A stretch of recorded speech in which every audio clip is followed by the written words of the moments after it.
গুলাতে সবসময় নিজের জন্য দোয়া করে আমাদের মা বাবার জন্য দোয়া করব, করতে হবে নি?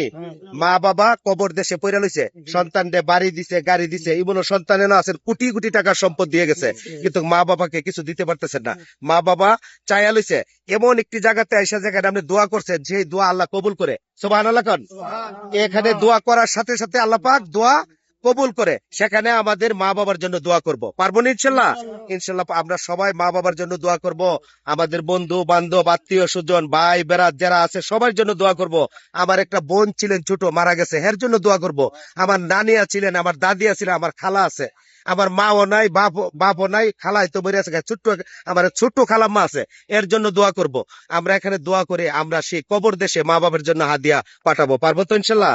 দর্শক, আমরা এখান থেকে সমস্ত দেশবাসীর জন্য দোয়া করি, খাস করে নবীনগরের মানুষের জন্য দোয়া করি, ব্রাহ্মণবাড়িয়ার মানুষের জন্য দোয়া করি। নবীনগর থেকে যত লোক এই মক্কাতুল মুকাররমা এবং মদিনাতুল মুনাওয়ারা আসার নিয়ত করেছেন, আল্লাহ জানি সবাইকে এই বরকতময় জায়গাগুলা পরিদর্শন করাই এবং জিয়ারত করাই, সেই প্রত্যাশা করে আমি এরশাদ মদিনাতুল মুনাওয়ারা থেকে আমি বিদায় নিচ্ছি, মসজিদ গামামা থেকে। আসসালামু আলাইকুম ওয়া রাহমাতুল্লাহি ওয়া বারাকাতুহু।